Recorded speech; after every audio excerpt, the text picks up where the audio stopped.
Hi guys, সবাইকে আসসালামু আলাইকুম ওয়া রাহমাতুল্লাহ। Welcome to MD Arman computer institute. আজকে আমাদের টপিক হলো কাস্টম ভিউ অথবা কাস্টম ডিলিট। আমরা আমাদের ক্লাস নাম্বার 23-তে দেখাইছিলাম কাস্টম ভিউ কীভাবে করবেন।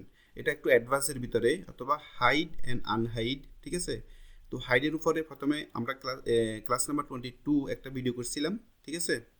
তারপরে হলো যে ক্লাস নাম্বার 23 এটা হলো যে একটু অ্যাডভান্স অথবা এটা কাস্টম, ঠিক আছে, কাস্টম ভিউ।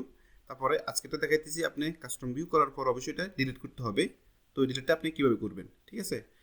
তো আগের ভিডিও যেটা দেখেন নাই, যে দুইটা দেখেন নাই 22 অ্যান্ড 23, ওগুলো অবশ্যই দেখে আসবেন, তাহলে আপনাদের অনেক ইজি হয়ে যাবে অ্যান্ড অনেক কিছু শিখতে পারবেন, ঠিক আছে।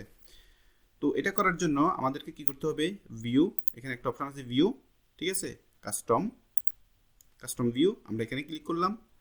তো আমরা এখন এটাকে ডিলিট করব। আমরা আগে দেখাইছিলাম শো কীভাবে করে, এগুলো আমরা আগে দেখাইছিলাম, ঠিক আছে। এখন শুধু আমরা দেখাবো ডিলিট কীভাবে করবেন, কাস্টম ভিউটা ডিলিট কীভাবে করবেন, ঠিক আছে। তো ডিলিট করার জন্য আমাদেরকে দেখেন এখানে একটা অপশন আছে delete. Do you wish to delete the view client, ঠিক আছে। এই যে এটা ক্লায়েন্ট, ইয়েস, আমি ইয়েস বলতেছি।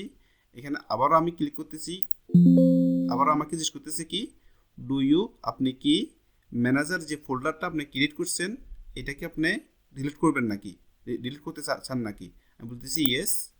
তারপর হলো যে আরেকটা, এখানেও সেম কথা বলতেছে মাইসেলফ, আমি একটা ফোল্ডার বানিয়েছিলাম এখানে মাইসেলফ।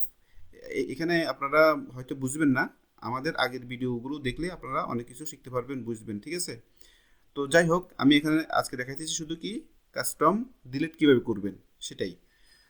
তো ওকে, আমি ওকে দিচ্ছি। তারপরে এখানে কী করবো, আমি এটা ক্লিক করে দিলে আমাদের এটা কি সব ডিলিট হয়ে গেছে। এখন আর এখানে কাস্টম ভিউ অথবা কাস্টম কিছু নাই এখানে আর, ঠিক আছে। তো আশা করি আজকের টপিকটা বুঝতে পারছেন অ্যান্ড অনেক এনজয় করছেন এটা দেখে। অ্যান্ড আসসালামু আলাইকুম রহমতুল্লাহ।